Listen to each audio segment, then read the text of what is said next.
हो गया। वो दिल ही दिल में सोच रहा था कि अगर वो मैजिक सीख गया तो मैजिक और कॉम्बैट दोनों की ट्रेनिंग ले सकता है और फिर चांसेस थे कि वो पावरफुल बन जाए। सो अब रात के समय डिनर टेबल पर लिन मास्टर डिलॉन के साथ मौजूद था। वो डिलॉन से धीरे से पूछ रहा था कि क्या आप श्योर हो कि ये लोग आपको देख नहीं सकते, जिस पर मास्टर डिलॉन कहने लगे कि फिक्र मत करो, मुझे सिर्फ वही बंदा देख सकता है जो सीक्रेट रेल्म लेवल पर पहुंच चुका हो, सिर्फ उसे ही मेरा प्रेजेंस महसूस होगा। उतने में लिन के फादर उसे बताने लगे कि मैंने सुना था फिनलेस सिटी में वॉरियर्स को भर्ती किया जा रहा, तो मैं चाहता हूँ कि तुम भी वहाँ पर एडमिशन ले लो। तो लिन कहने लगा कि फादर दरअसल मैं मैजिक सीखना चाहता हूँ, लेकिन लॉर्ड ओशान ने तो इसके लिए तुरंत ही मना कर दिया। वो कह रहे थे कि कल्टीवेशन की पाथ को चेंज करना आसान नहीं होता और वैसे भी तुम्हारे पास मैजिक से रिलेटेड कोई टैलेंट नहीं है, इसी वजह से मैं तुम्हारी इस तरह की फालतू जिद को पूरा नहीं करूंगा। जो सुनते साथ ही लिन मायूस हो गया। तो एल्डर डिलॉन उससे कहते कि बच्चे अपना दिल छोटा मत करो, अब जैसे मैं बता रहा हूँ उसे फॉलो करो। अपने दोनों हाथ कैंडल के पास होल्ड करके फायर एलिमेंट को सेंस करो। यहाँ पर तुम्हें अपनी माइंड की एनर्जी को फोकस रखकर उस फ्लेम को सेंटर में लाना होगा। तो लिन ने भी वही किया और थोड़ी ही देर में उस हल्की सी कैंडल से वहाँ पर फायर का जोरदार एक्सप्लोजन कर देता है। जो देख उसके फादर हैरान होकर उससे पूछने लगे कि लिन तुम ये कैसे कर पाए। वहीं पर वार्टन खुश होकर बता रहा था कि मेरे भाई ने तो कैंडल की लाइट का गुब्बारा बना दिया। साथ ही मास्टर डिलॉन भी उसे प्रेस करते हुए बताने लगे कि तुम्हारी ग्रास्पिंग पावर तो काफी ज्यादा स्ट्रांग है। इसलिए लिन भी अपने फादर को कॉन्फिडेंटली बताता है कि मैं फायर एलिमेंट को कंट्रोल कर सकता हूँ। मगर उसके फादर अभी भी सोच रहे थे कि लिन को किस पाथ पर चलने दिया जाए। साथ ही स्टीवर्ड उन्हें बताते हैं कि मेज अकेडमीज में एडमिशन मिलना काफी ज्यादा डिफिकल्ट है। उनके स्टैंडर्ड मीट करने में कई सारे बच्चे फेल हो जाते। साथ ही उनकी ट्यूशन फीस इतनी हायर है कि हमें अफोर्ड कर पाना मुश्किल हो जाएगा। इसलिए आप अपनी सिचुएशन को रियलिस्टिक तरीके से सोच लीजिए। जिस पर ओशान बताने लगे कि वो भी मेरी जैसी ड्रैगन ब्लड एग्जाम में फेल हो गया। अब अगर वो कड़ी मेहनत भी करे तो मेरे जैसे सिर्फ छठी लेवल वाला वॉरियर बनेगा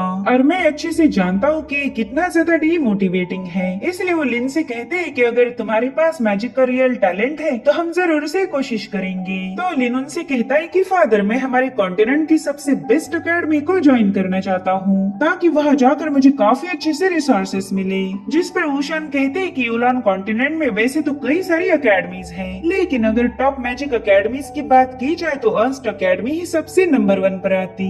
वहाँ पर ढेर सारे रिसोर्सेस और पावरफुल टीचर्स हैं, मगर वहाँ पर एडमिशन मिलना भी काफी ज्यादा मुश्किल होगा। तो बताओ क्या तुम इसके लिए श्योर हो? जिस पर लिन ने पूरे आत्मविश्वास के साथ हाँ में जवाब दिया। सब अगले ही दिन से वो मैजिक की बेसिक प्रैक्टिस करना शुरू कर देता है। सेंट डिलानो से बता रहे थे कि मैजिक सीखने से पहले तुम्हें मैजिकल एलिमेंट को गैदर करना सीखना पड़ेगा। तुम्हें अपनी माइंड पावर का यूज करके उन्हें शेप देकर उनका एक फॉर्म बनाना है और इस तरह से लिन ने अर्थ लैंसेस को क्रिएट करना सीख लिया। वो अर्थ एलिमेंट का यूज करके उन्हें अपनी माइंड पावर से स्पाइक जैसा शेप दे रहा था। मास्टर से बताते हैं कि छोटा सा अर्थ स्पाइक बनाना भी किसी कामयाबी से कम नहीं, मगर बस एक ही स्पाइक बनाने से लिन काफी ज्यादा थक चुका था। तो मास्टर्स की हालत देखते हुए कहने लगे कि मेरे ख्याल से आज के लिए इतनी ट्रेनिंग काफी हो जाएगी। मगर लिन वहीं पर नहीं रुकता। उसने अपनी अर्थ एलिमेंट पावर का इस्तेमाल करते हुए वहाँ की जमीन पर बहुत बड़ा क्रैक बना दिया और इसी वजह से बिल में छुपा हुआ शैडो माउस इनके सामने अपीयर हो जाता है। लिन ने उसे डिस्टर्ब किया था इसलिए उस पर काफी ज्यादा भड़क जाता है।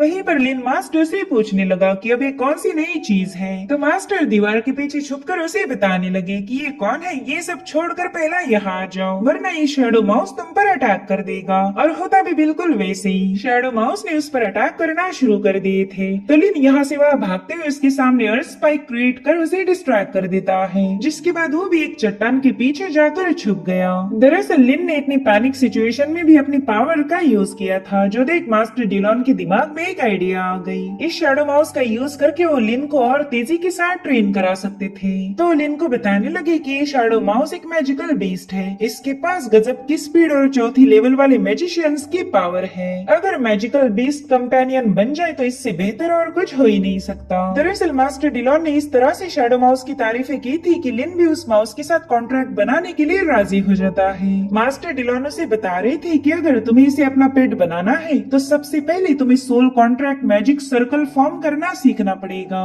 जिस पर लिन कह रहा था धत तेरे की, इसके लिए तो मुझे 7वीं लेवल पर पहुंचना होगा और साथ ही प्रैक्टिस करने के लिए ढेर सारे स्क्रोल्स भी खरीदने पड़ेंगे जिनकी कीमत ही हजारों गोल्ड कॉइन्स होंगी और मेरे फादर के पास तो इतने पैसे भी नहीं जो इन चीजों पर खर्चा करे। तो मास्टर डिलानो से कहते हैं कि मेरी नन्ही जान इतनी जल्दी उम्मीद मत हारो, भले ही तुम इतनी जल्दी इसके साथ कॉन्ट्रैक्ट नहीं बना सकते, मगर ये चूहा अभी छोटा है और काफी ज्यादा भूखा लग रहा। तो लिन उस माउस को पटाने के लिए उसके सामने एक मीट का टुकड़ा लाकर रख देता है, मगर शैडो माउस उस मीट को छोड़कर सीधे लिन के पीछे लग गया और लिन दोबारा से उसके सामने अर्थ स्पाइक क्रिएट करके उसे डिस्ट्रॉय करके वहाँ से भाग जाता है।